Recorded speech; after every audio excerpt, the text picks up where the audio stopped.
నన్ను ఇంటికి తీసుకొచ్చినప్పుడు ఆయన నా పక్కన నిలబడ్డ ప్రతిసారి ఏదో ధైర్యం వచ్చింది. నాకు ఏదైనా అయిపోతున్నప్పుడు ఆయన బాధపడ్డం చూసి నాకంటూ ఒకరున్నారన్న తృప్తి వచ్చింది. నా గురించి ఎవరేం చెప్పినా నమ్మనప్పుడు తను నన్ను వదిలిపెట్టడన్న ఆత్మవిశ్వాసం.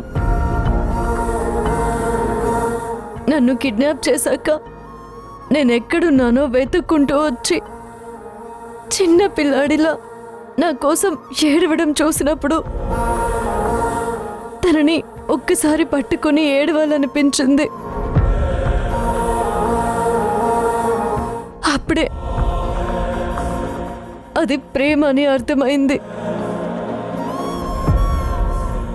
చిన్ని దాటుకుని ఇక మీదట నా ప్రపంచం ధ్రువ సార్ అని నా మనసు నమ్మింది. కానీ అది 3 నెలల ముచ్చటైపోతుందని కలలు కూడా అనుకోలేదు. ఇప్పటికీ ఆ ప్రేమ అంతా కావాలనిపిస్తోంది. కానీ ఆ ద్వేషాన్ని నేను తట్టుకోలేకపోతున్నాను.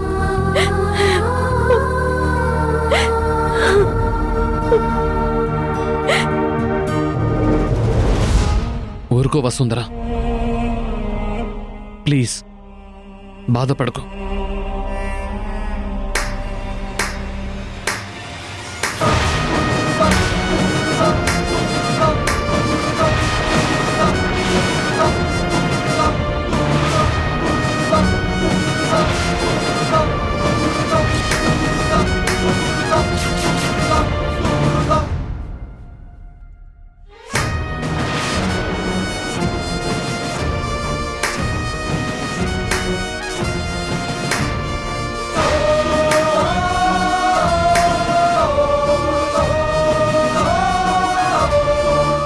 అయ్యయ్యో, చెయ్యి వేయండి సార్, పర్వాలేదు. నేను కావాలంటే కాసేపు ఆకొస్తాను. Sir sir sir sir sir వదలరా చెయ్యి. మీ ఇద్దరిని ఇలా చూస్తుంటే నా కడుపు నిండిపోతుంది. మీలాంటి లవ్ స్టోరీ చూసి చాలా రోజులైంది. మీ మధ్య ఉన్నది చాలా బలమైన సంబంధం అనుకుంటాను. ఈ విశ్వం మొత్తం మిమ్మల్ని ఒక్కటి చేయడానికి చాలా గట్టిగా సహకరిస్తుంది. వాడుకోండి, ఈ అవకాశాన్ని అద్భుతంగా వాడుకోండి. సార్, మీరు మాట్లాడేది ఏమీ బాలేదు సార్. అసలు తను చెప్పేది వినండి సార్. ఏంటి సార్, తను చెప్పేది వినాలంటే తను ఏదైనా మాట్లాడాలి కదా సార్.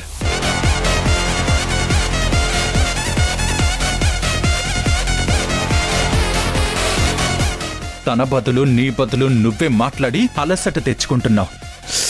కాస్త రెస్ట్ తీసుకో.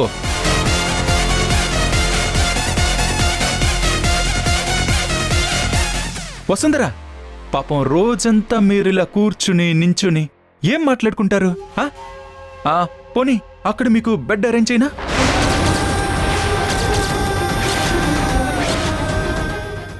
కాసేపు రిలాక్స్ అవుతూ డిస్కస్ చేసుకోవచ్చు.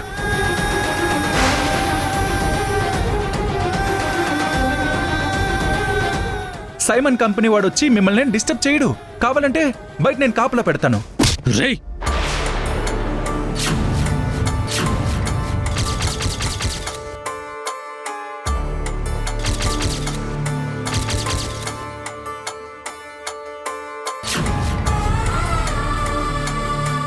కార్తీక్, మర్యాదగా ఆయన మీద నుంచి చేయి తీయి. అది కాదు వసుంధర. ఇది మా ఇద్దరి సమస్య, మేం మాట్లాడుకుంటాము. నువ్వు బయటికెళ్ళు.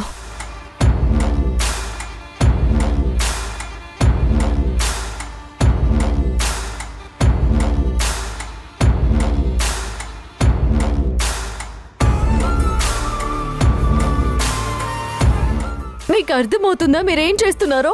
నువ్వు చేయొచ్చు, నేను అనకూడదా? సరే, ఇంత దాకా వచ్చింది కాబట్టి అడుగుతున్నాను. నేను మా బావతో తిరిగానని 100 సార్లు అన్నారు. మీరేమైనా పెళ్లికి ముందు పవిత్రంగా ఉన్నారా?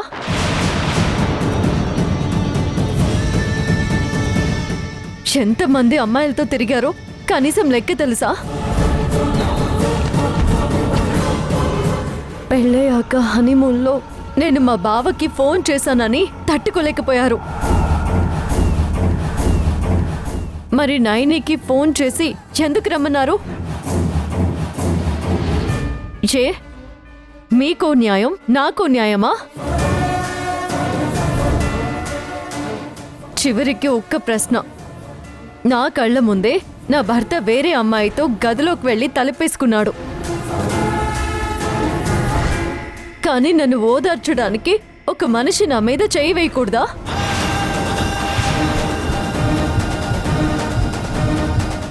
మీరు మగాళ్ళు కదా, ఏం చేసినా చెల్లిపోతుంది, అంతేనా? నీ తప్పులు బాగానే కప్పిపుచ్చుకుంటున్నావు. అంతా నేనంటే ఇష్టం లేనప్పుడు, నన్ను వద్దు అని అనుకుంటున్నప్పుడు వెళ్ళిపోవచ్చు కదా. చాలాసార్లు వెళ్ళిపోదామనుకున్నాను. మీరొచ్చే 2 నిమిషాల ముందు కూడా మీ ప్రేమ నుంచి బయటికి రావడం కష్టంగా ఉందనుకున్నాను. కానీ ప్రతిసారి నా జీవితాన్ని నలుగురు ముందు పెట్టి నవ్వుకోవడం మీకు అలవాటైపోయింది. ఇప్పుడు మీరు గదిలోకొచ్చి నాకు వేరే వాళ్లతో పక్క వేస్తానని మాట్లాడుతున్నారు. ఇంకా భరించడం నా వల్ల కాదు. ఎంత దిగజారిపోయిన మనిషితో బ్రతకడం నా వల్ల కాదు.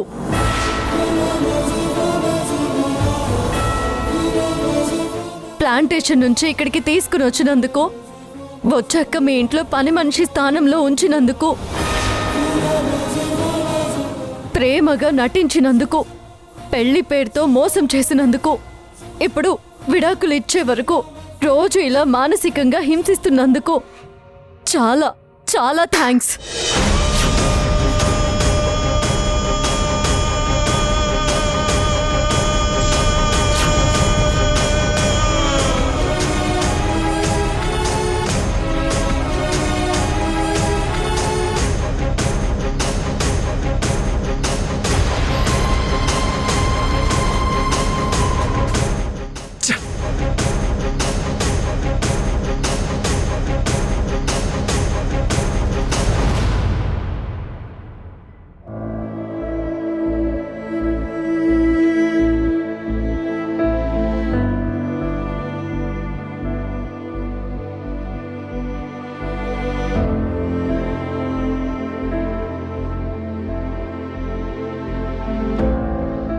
అమ్మా,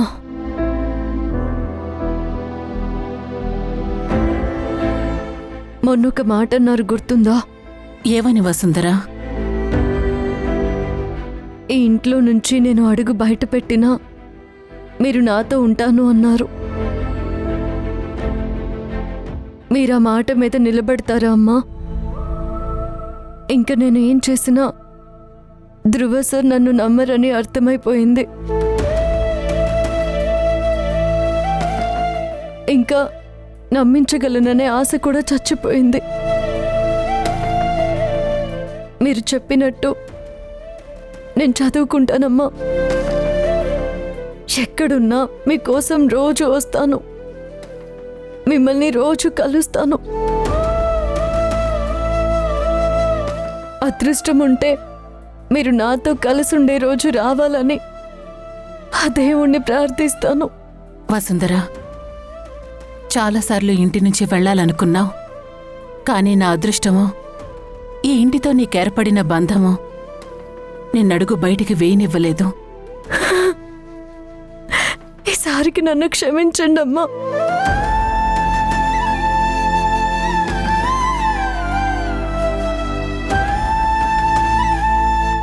మీరు వీల్ చైర్లో ఉన్నా, నేను నడుస్తున్నా తేడా అనిపించడం లేదమ్మా.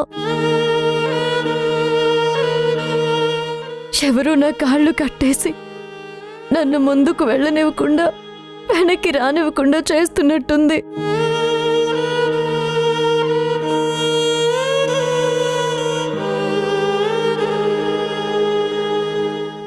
ఇంక నన్ను వెళ్ళనివ్వండి అమ్మా.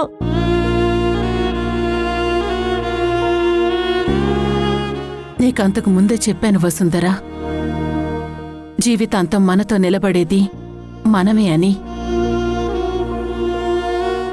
నేను నీకు బలం అవ్వాలనుకున్నానే కాని బలహీనత కాదు. నీ ప్రతి అడుగులో నేనుంటాను. ధైర్యంగా వెళ్ళు. అడుగైనా పడకున్నా సెలవంటూ వెళుతున్నా, కనరాని బరువైన నిన్ను దిలి వెళుతున్నా. పలు నిన్నల ప్రళయానికి వీగిపోతున్నా, తల రాతకు తల వంచి విరిగిపోతున్నా.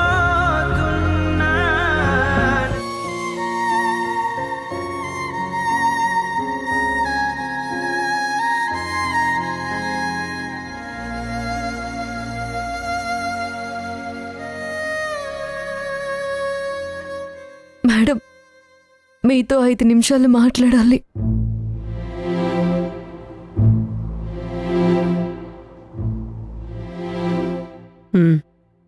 నాకు ఆ డివోర్స్ కాగితాలు ఇస్తే సంతకం పెట్టి వెళ్ళిపోతాను.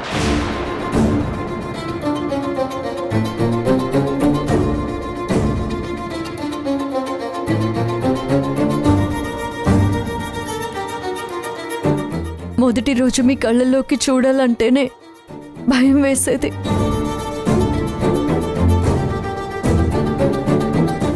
కానీ ఇప్పుడు మీ ఎదురుగా నిలబడి మాట్లాడడానికి అవకాశం ఇచ్చారు. మొన్న పోలీస్ స్టేషన్లో నన్ను అరెస్ట్ చేసినప్పుడు నా జీవితం అక్కడితో అయిపోయిందనుకున్నాను.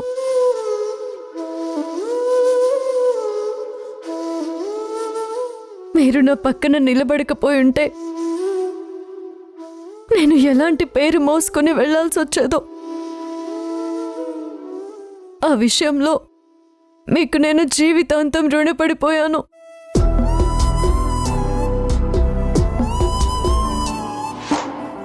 ఇక్కడికి వచ్చినప్పుడు ఆ రోజు ధ్రువ సరికి ఎంగేజ్మెంట్ అన్న విషయం నిజంగా నాకు తెలియదు.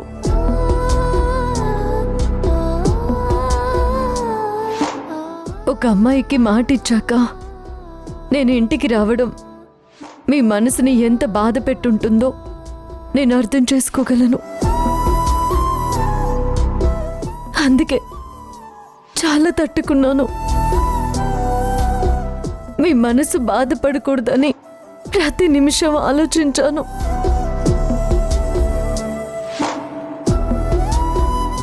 నా వల్ల అయినంత వరకు పడ్డాను.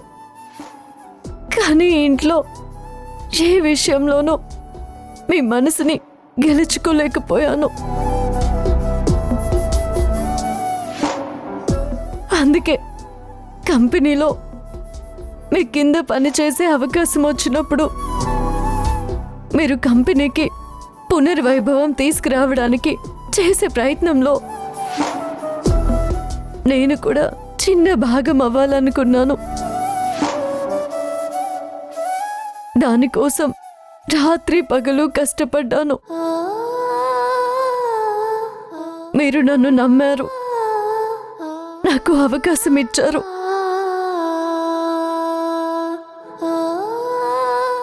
నాకంటూ ఒక గుర్తింపునిచ్చారు. నా ఆత్మవిశ్వాసాన్ని పెంచారు. మీరు నాకు రోల్ మోడల్ మేడం. మీ నుంచి చాలా నేర్చుకున్నాను. పడినప్పుడు ధైర్యం కూడగట్టుకుని ఎలా నడవాలో నేర్చుకున్నాను. ఒకప్పుడు చిన్న విషయం జరిగినా నా జీవితం ముగిసిపోయింది అనే బాధ ఉండేది. ఇప్పుడు నా గమ్యం తెలియకపోయినా, ఎటు వెళ్ళాలో తెలియకపోయినా ఏదో ఒక ధైర్యం.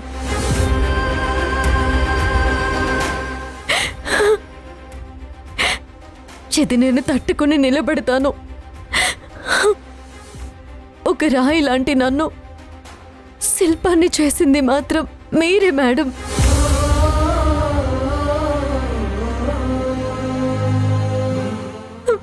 Thanks madam.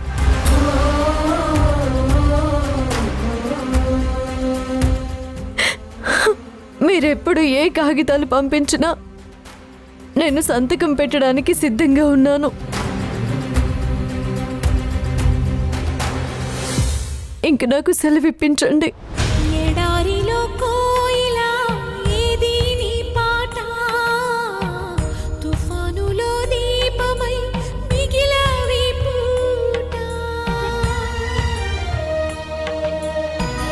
ఎడారిలో కోయిలా ఏది నీ పాట, తుఫానులో దీపమై మిగిలావి పూట.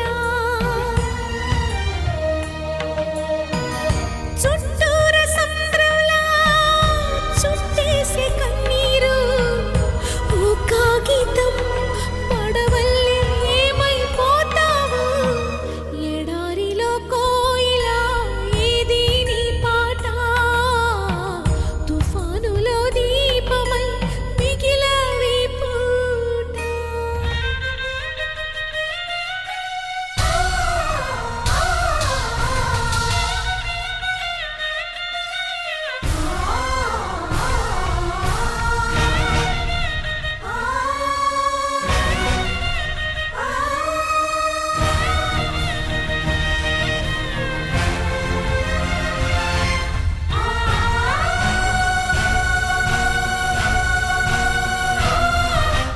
ఆగు వసుంధరా.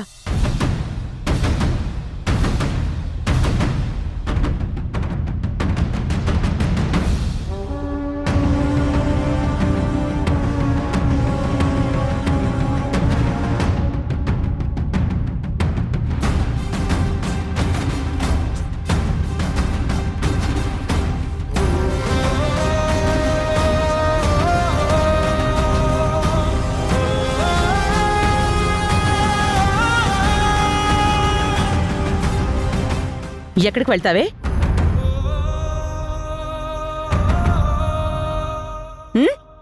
ఎక్కడికి వెళ్తావు?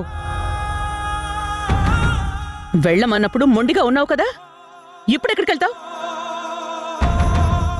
వెళ్తుందంట, వెళ్తుంది. ఇది నీ ఇల్లు.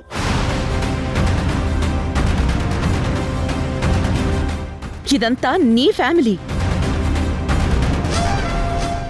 నందిత నీకు అమ్మ, ధ్రువ నీ భర్త, నేను నీ అత్తగారిని.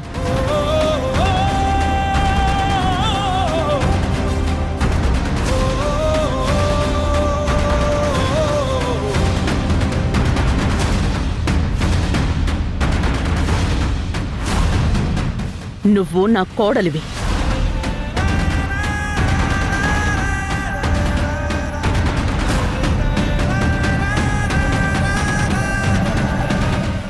నువ్వే నా కోడలివి.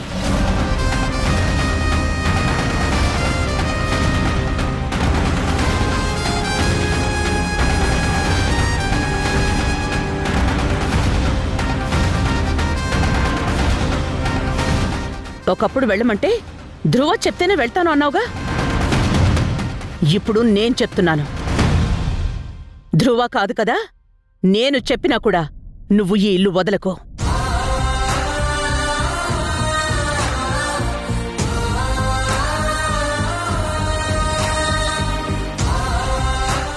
ఇక మీదట ఇదే నీ ఇల్లు.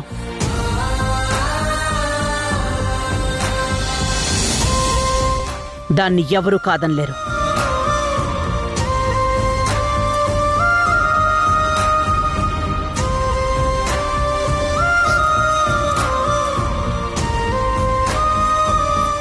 నాతో రా.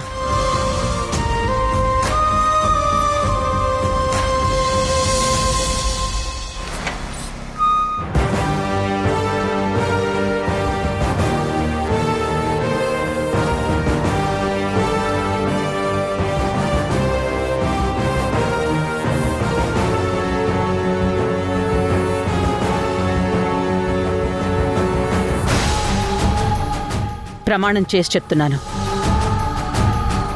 నేను మనస్ఫూర్తిగా నిన్ను కోడలుగా స్వీకరిస్తున్నాను.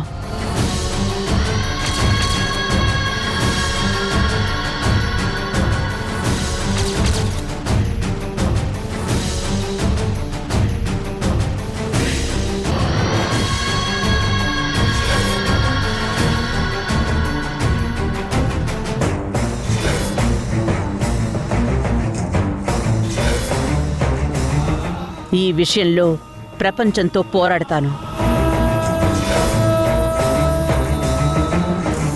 దేవుణ్ణైనా ఎదిరిస్తాను.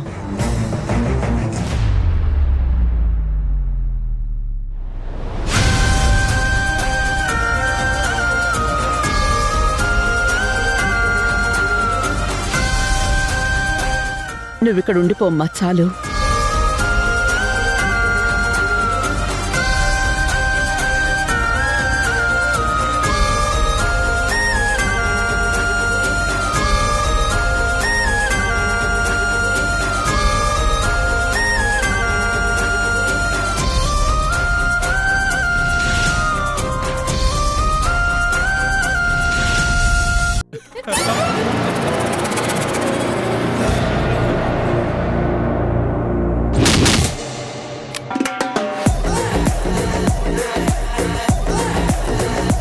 ఏయ్, అసలు నువ్వెవరు? ఆ?